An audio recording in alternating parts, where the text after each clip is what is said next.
ముఖ్యమంత్రి చంద్రబాబు అమరావతి నిర్మాణంపై దూకుడు పెంచారు. రాజధానిలో 200 కోట్ల రూపాయల వ్యయంతో 4 స్టార్ హోటల్ కట్టేందుకు తాజాగా దస్పల్లా గ్రూప్ ఆఫ్ హోటల్స్ కు ప్రభుత్వం అనుమతి మంజూరు చేసింది. ఇతర సంస్థలకు ఇచ్చిన విధంగానే పర్యాటక విధానంలో దస్పల్లాకు కూడా రాయితీలు ఇవ్వనుంది. పన్నులతో పాటు విద్యుత్ ఛార్జీల్లో కూడా మినహాయింపునిచ్చింది. ఈ సంస్థ ద్వారా 400 మందికి ప్రత్యక్షంగా ఉపాధి లభించబోతోంది. అలాగే 177 కోట్ల రూపాయలతో సదరన్ గ్లోబ్ హోటల్ సంస్థ కూడా 4 స్టార్ హోటల్ ఏర్పాటు చేస్తోంది. ఈ సంస్థకు కూడా దస్పల్లాకు ఇచ్చిన విధంగానే రాయితీలు ఇవ్వనున్నారు.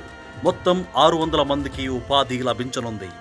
అరకులోయలో విఎస్కే హోటల్ రిసార్ట్స్ సంస్థ 56 కోట్లతో లగ్జరీ రిసార్ట్ ఏర్పాటు చేయనుంది. దీని ద్వారా 200 మందికి ఉపాధి లభించనుంది.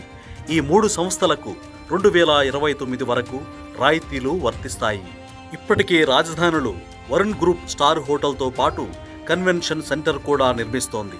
మరోవైపు కేంద్ర ప్రభుత్వ రంగ సంస్థలు కూడా నిర్మాణాలను ప్రారంభించేందుకు ముందుకు వస్తున్నాయి. ఒకేసారి 12 బ్యాంకుల ప్రధాన కార్యాలయాల నిర్మాణానికి శంకుస్థాపన కేంద్ర ఆర్థిక శాఖ మంత్రి నిర్మలా సీతారామన్ చేతుల మీదుగా జరగనుంది. Reserve bank of India governor Shaktikanta Das కూడా ఈ కార్యక్రమానికి హాజరవుతారు. ఒకప్పుడు హైదరాబాద్లో అబిడ్స్ సెంటర్ ఎన్టీ రామారావు గారు ఉన్నప్పుడు ఎవరు వచ్చినా అబిడ్స్లో ఉండేవాళ్ళు. అందుకే ఆయన కట్టిన థియేటర్ కూడా 35 mm 70 mm ఎన్టీఆర్ ఎస్టేట్ అబిడ్స్లో కట్టాడు. తర్వాత బంజారా హిల్స్ వచ్చింది, తర్వాత జూబ్లీ హిల్స్ వచ్చింది, తర్వాత సైబరాబాద్ వచ్చింది. సైబరాబాద్ వచ్చిన తర్వాత అబిడ్స్ మర్చిపోయారు. ఇప్పుడు హైదరాబాద్ ఏదో పాత నగరం అయిపోయింది. అంటే ఈ రోజు రాబోయే రోజుల్లో విజయవాడ, గుంటూరున్న, తెనాలున్న ఫ్యూచర్ సిటీ అమరావతి. ఇది seat of power, seat of governance. ఇది గవర్నెన్స్ ఇక్కడి నుంచి రన్ అవుతుంది. ఇది అయిన తర్వాత మొత్తం పెరగకపోతే మనం కూడా ఇది ఒక మున్సిపాలిటీ మారిగా ఉంటుంది. మీరు అందరూ గుర్తుపెట్టుకోవాలి. దీనికి విలువ పెరగాలంటే కంటిన్యూగా సపోర్టింగ్ ఇన్ఫ్రాస్ట్రక్చర్ రావాలి. హైదరాబాద్ లో ఇన్నర్ రింగ్ రోడ్ వచ్చింది, ఔటర్ రింగ్ రోడ్ వచ్చింది. సిటీ నుంచి కొన్ని రోడ్లన్నీ కనెక్టివిటీ వచ్చాయి. అక్కడ సరిగా చేయలేకపోయాం, బిల్డింగ్లన్నీ కట్ చేయలేం. కాబట్టి ఇక్కడ బిల్డింగ్లు కట్ చేయాల్సిన అవసరం లేదు. ప్లెయిన్ ల్యాండ్ ఉంది. సింగపూర్ ఇచ్చిన ప్లానింగ్ మీరు చూస్తే one of the best plan. Seed capital, దీని తర్వాత ఏరియా కోర్ క్యాపిటల్, ఆ తర్వాత ఏరియా మొత్తం కలిసి సిఆర్డిఏ ఏరియా మొత్తం రీజియన్ తీసుకొచ్చారు. మన రాజధాని నుంచి 7 రోడ్లు పోతాయి డిఫరెంట్ స్టేట్స్ కి. ఇవన్నీ కూడా మనకు రాబోయే రోజుల్లో చాలా ఉపయోగపడతాయి.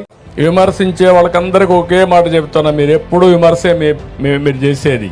హైదరాబాద్ లో నేను ₹1 గవర్నమెంట్ డబ్బులు ఖర్చు పెట్టలేదు. నా తెలివితేటలతో ఆ రోజు building by building Katta. Automatic గా ట్యాక్సులు పెరిగాయి. ఈ రోజు హైదరాబాద్ నగరం వల్ల తెలంగాణ రాష్ట్రానికి 70% వనరులు హైదరాబాద్ నుంచి వస్తున్నాయంటే అది ఆ రోజు నేను వేసిన ఫౌండేషన్ అని చెప్పి మీకు తెలియజేస్తున్నా. అక్కడ ల్యాండ్ ఇచ్చాను, ఇక్కడ ల్యాండ్ పూలింగ్ లో ల్యాండ్ మీరు ఇచ్చారు.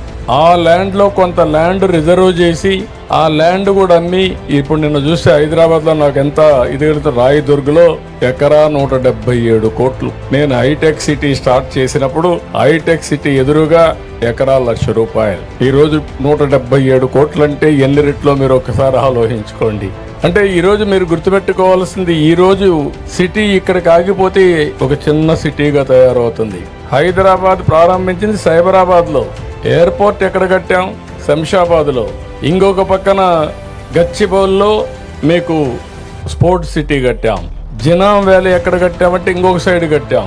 రామోజీ ఫిల్మ్ సిటీ ఇంకొక సైడ్ వచ్చింది. సింగపూర్ టౌన్షిప్ ఉప్పల్లో వచ్చింది. స్టేడియం ఉప్పల్లో కట్టాం. దాంతో ఏమైందంటే 9 మున్సిపాలిటీలు కలిపి ఔటర్ రింగ్ రోడ్ వేసి 163 కిలోమీటర్ల రోడ్ వేసి హైదరాబాద్ కి ఒక వడ్డాణం, ఒక నెక్లెస్ తయారు చేసాం. ఆ రోడ్ ని మీరు చూస్తే ఎవరు ఇప్పుడు చేయలే, రిప్లికేట్ కూడా చేయలే. ఇప్పుడు డెవలప్మెంట్ అంతా చుట్టూరు జరుగుతా ఉంది.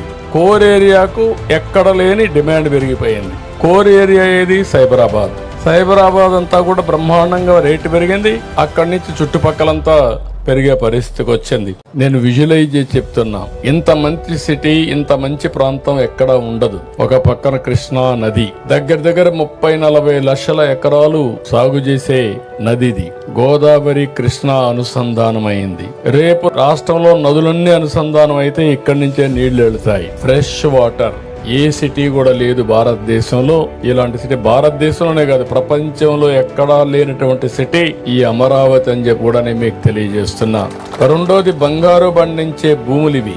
మంచి గ్రీనరీ వస్తుంది, చెట్టు పెడితే చెట్టు బ్రహ్మాండంగా వస్తుంది. అలాంటి భూమిలో చెట్లు పెడితే ఇంక మీకు గ్రీనరీకి కొరత ఉండదు. అంటే ఒక పక్క బ్లూ, ఒక పక్క గ్రీన్. మూడోది, కొత్త టెక్నాలజీ వచ్చింది, గ్రీన్ ఎనర్జీ వచ్చింది. ఇప్పుడు అక్కడ వెహికల్స్ అన్ని పెట్టారు. సైకిల్ దగ్గర నుంచి ప్రతి ఒక్కటి కూడా ఎలక్ట్రిసిటీతో నడుస్తున్నాయి. ఇక్కడ సోలార్ వచ్చింది, ఇంటిపైనే సోలార్ పెట్టుకునే పరిస్థితికి వచ్చాం.